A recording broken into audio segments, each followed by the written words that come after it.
दर्शकों को अपडेट दीजिए कि क्या मतगणना शुरू हो चुकी है? देखिए, बिल्कुल मतगणना की शुरुआत होने वाली है। तैयारियां पूरी हो चुकी हैं और हम्म। जो मतगणना स्थल है वहां जो मतपेटिका है उनको कड़े सुरक्षा इंतजाम के बीच लाया गया है। जी। आपको बता दें कि बुलंदशहर में 946 ग्राम पंचायत हैं और 52 जिला पंचायत के वार्ड हैं, हम्म। जिन पर कुल मिलाकर जो प्रत्याशी हैं, अगर हम तमाम प्रत्याशियों की बात करें तो 21,000 से ज्यादा प्रत्याशी हैं जिनके भाग्य का फैसला आज हम्म। मतपेटिका खुलने के बाद होने वाला है। हम्म। इसके अलावा की अगर हम बात करें तो ये मतगणना जो है हम्म। साजिद, इसके ये अलावा एक और कल। जानकारी आपसे चाहेंगे कि जो आप बता रहे हैं जब मतगणना शुरू हो जाएगी?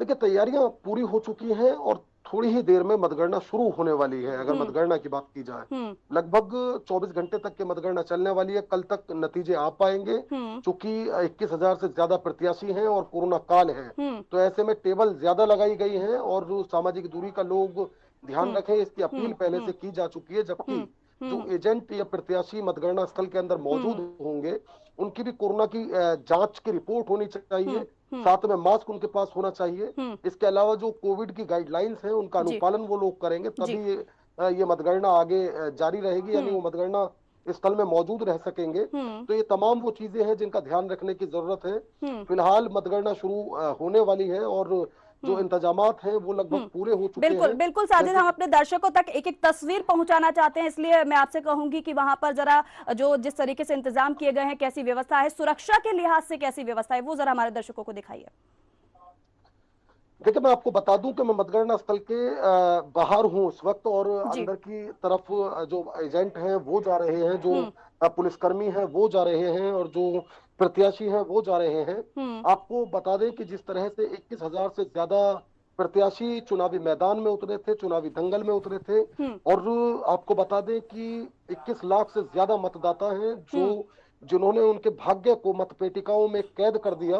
जी। और आज वो मतपेटिका खुल रही है और हम्म। आज उनके भाग्य का फैसला होने वाला है। अब हम्म। देखने वाली बात ये होगी कि आखिर इस चुनावी दंगल में, हम्म। कोरोना काल के चुनावी दंगल में, हम्म। किसे सफलता मिली, किसे हम्म। कौन विजयी बनने वाला है हम्म। और कौन किसे पटक नहीं देकर शिकस्त देने वाला है। हम्म। तो ये तमाम चीजों का फैसला हो जाएगा। हम्म। आज और कल तक ये मतगणना जारी रहेगी। जैसे कि मैंने बताया, कोरोना जी। काल है, तो उसमें एक बड़ी चुनौती प्रशासन को यही है कि कोविड की जो गाइडलाइंस है उनका पालन कराया जाए। चूंकि भीड़ भाड़ वाले इलाके में जिस तरह से ये कोरोना अपना रंग दिखाता है, तो ये प्रशासनिक अधिकारियों के लिए भी चिंता का विषय है।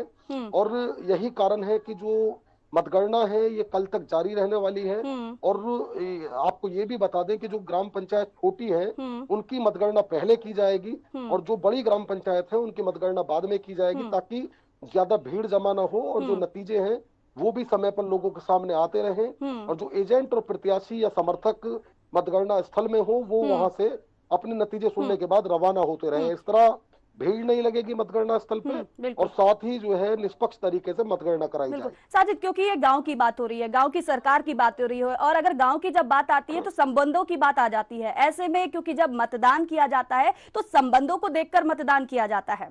यहाँ पर क्योंकि प्रत्याशियों के साथ लोगों के आने की तो अनुमति नहीं है, लेकिन फिलहाल क्या वहां पर ऐसी भी तस्वीर दिख रही है, कोई प्रत्याशी वहां पर पहुंचे हो और उनके साथ समर्थक पहुंच रहे हो? देखिए, आपको बता दें, लगातार जब से मतदान हुआ है तब से प्रत्याशियों के अंदर एक बेचैनी है। हम्म। हर आदमी अपनी जीत को लेकर चिंतित है, हम्म। लेकिन जो समर्थक हैं वो कहीं ना कहीं अपने प्रत्याशियों को बकायदा आश्वस्त कर रहे हैं उनकी जीत के लिए। हम्म। और खासकर आपको ये बता दें, जिस तरह से आपने बताया कि गांव की सरकार का मामला है, हम्म। तो ऐसे में प्रत्याशी से ज्यादा जो दिलचस्पी इन चुनावों में बिल्कुल। लेते हैं वो प्रत्याशियों के समर्थक होते हैं। हम्म।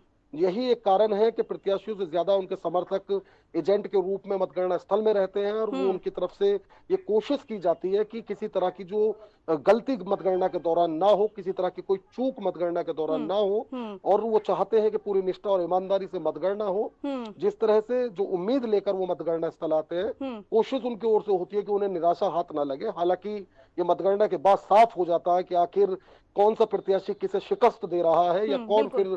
फिर विजयी हासिल होने वाला है। हम्म। लेकिन इसमें सबसे महत्वपूर्ण बात मैं आपको बता दूं, हम्म। कोरोना की जो भयावह तस्वीरें हैं, ऐसे में हिंदी खबर लगातार अपने दर्शकों से अपील कर रहा है हम बुलंदशहर के अपने उन दर्शकों से अपील करेंगे जो किसी न किसी प्रत्याशी के एजेंट होंगे कि जीत और हार अपनी जगह है, लेकिन कोरोना अपनी जगह है। बिल्कुल, हिंदी खबर ऐसे में लगातार आप अपने दर्शकों से यही अपील भी कर रहा है कि कोरोना गाइडलाइन का आप पालन करिए। चलिए ठीक है साजिद, मैं रुक करूंगी आपका, लेकिन फिरोज अभी तक सब कुछ ठीक नजर आ रहा है। देखिए, आपको बता दें, अलग अलग ब्लॉकों पर मतगणना की जा रही है। कई ब्लॉकों पर मतगणना शुरू हो चुकी है, चूंकि 8 बजे का सुबह वक्त है मतगणना की शुरुआत का। लेकिन जिस तरह से हमने बताया कि कोविड की गाइडलाइंस का भी ध्यान रखना है, तो ऐसे में कई चीजों में थोड़ी देरी हो रही है, लेकिन मतगणना लगभग मान लीजिए कि तैयारियां पूरी हो चुकी हैं और शुरू हो जाएगी। 8 बजे का समय है, अलग अलग ब्लॉक पर हो रही है। बुलंदशहर सदर ब्लॉक पर अलग हो रही है, सिकंदराबाद ब्लॉक की मतगणना नई मंडी स्थल पर हो रही है। तो इस तरह से अलग अलग जगह ये मतगणना की जा रही है। कई जगह मतगणना शुरू हो चुकी है और कई जगह तैयारियां लगभग पूरी हो चुकी है। वहां भी मतगणना थोड़ी बहुत देर में शुरू हो जाएगी। साजिद, कुल मिलाकर कितने मतगणना केंद्र बनाए गए हैं, क्या कोई जानकारी आपके पास? हाँ बिल्कुल, आपको बता दें कि 154 न्याय पंचायत है, उन पर जो टेबल लगाई गई है वो 400 से ज्यादा टेबल लगाई गई है। क्योंकि मैंने आपको लगातार मैं आपको बता रहा हूँ, कोरोना काल की मतगणना पर ज्यादा टेबल लगाई गई है, कम लोग वहां पर मौजूद रहे, इसका इंतजाम किया गया है। सामाजिक दूरी लोग बनाए रखे, इसका इंतजामात मतगणना स्थल पर किया गया है। पहले अगर सिकंदराबाद ब्लॉक की हम बात करें तो अग्रसेन इंटर कॉलेज मतगणना स्थल बनाया जाता था, लेकिन इस बार मंडी परिसर को मतगणना स्थल बनाया गया ताकि खुले इलाके में लोग रहें और सामाजिक दूरी का भी ध्यान रखा जा सके। जिस तरह से लगातार पंचायत चुनाव में अप्रिय घटनाएं घटी हैं, जगह जगह से जो लोग मतगणना में जिन लोगों की ड्यूटी लगाई गई थी, उन शिक्षकों की मौत की खबर कई जनपदों से सामने आई है।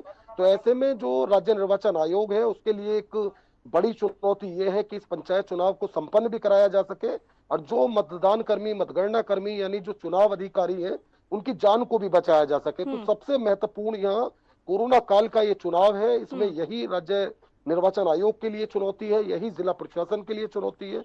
उन्हीं सारी चीजों का ध्यान रखते हुए मतगणना शुरू हो गई है। बिल्कुल साजिद, क्योंकि मतगणना ठीक तरीके से शुरू हो जाए ये तो प्रशासन के लिए बहुत बड़ी चुनौती है, लेकिन चुनौती ये भी होगी कि जो लोग वहां पर पहुंचेंगे, जो प्रत्याशियों के समर्थक होंगे, उनको भी रोकने की चुनौती बहुत बड़ी होगी प्रशासन के पास।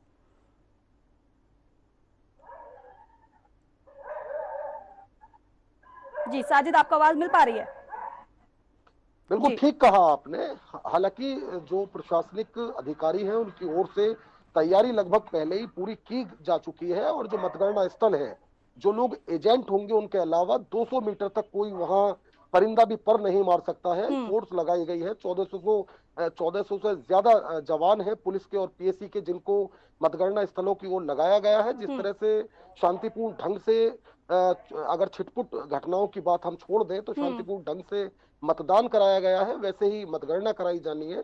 आज और कल लगातार चुनौती तो बहुत बड़ी है और इस चुनौती को कैसे पार पाया जाएगा ये देखने वाली बात होगी। ठीक है, बने रहिए हमारे साथ। फिरोजाबाद का रुख करती हूँ, साजिद सैफी वहां से जुड़े हुए हैं। साजिद, क्योंकि आप व्यवस्थाओं की बात कर रहे थे, सुरक्षा व्यवस्था की आपने बात की, जरा ये बताइए कि पिछली बार की जो सुरक्षा व्यवस्था थी उसके मद्देनजर या अगर कंपेयर करें इस बार की सुरक्षा व्यवस्था को, तो कितनी अलग आप देख पा रहे हैं? देखिए, सुरक्षा व्यवस्था जिस तरह से पिछले चुनावों में देखी गई, वैसे ही इस बार भी व्यवस्था देखी जा रही है। एक सीमित जो फोर्स होती है उसको चुनावों में लगाया जाता है, चाहे वो पंचायत चुनाव हो, ग्राम पंचायत के हो, नगर पंचायत के हो, विधानसभा या फिर लोकसभा के चुनाव हो। लेकिन सबसे संवेदनशील चुनाव माना जाता है ग्राम पंचायत का, क्योंकि इसमें जो पार्टी बंदी है ग्रामीण क्षेत्रों में वो देखी जाती है। शुरुआत में ही जब इलेक्शन की तारीख नजदीक आने लगती है तो एक चलन चलता है फर्जी मुकदमे लिखवाने का। तो ये संवेदनशील चुनाव माना जाता है। ऐसे में आपको यह भी बता दें कि जब मतदान जिस रोज बुलंदशहर में हुआ था, तो उस रोज एक मतदान केंद्र पर तो एक प्रत्याशी के समर्थकों ने एक मतदान पर दूसरे प्रत्याशी का समर्थन करने का आरोप लगाकर, फर्जी वोट डलवाने का आरोप लगाकर वहां मतपेटिकाएं लूट ली थी और उनमें जो बैलेट पेपर थे, जो पर्चियां थी, उनको भी प्रपत्रों को नीचे फेंक दिया था। हालांकि उसमें पुलिस की ओर से एफआईआर दर्ज की गई, इंसिडेंट को तत्काल गिरफ्तार कर लिया गया, नामजद और अज्ञात लोगों के खिलाफ मामला दर्ज हुआ।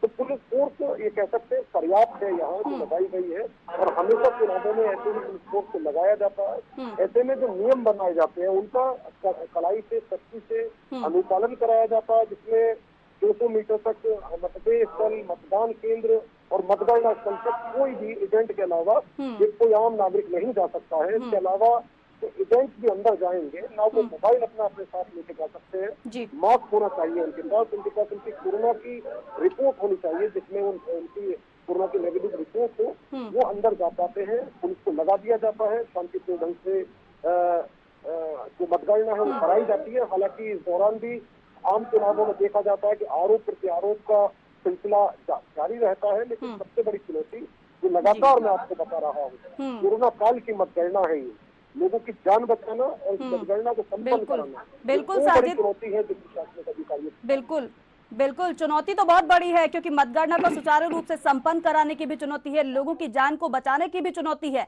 ये भी चुनौती बड़ी प्रशासन के लिए है। ठीक है, बने रहिए हमारे साथ। मैं फिरोजाबाद का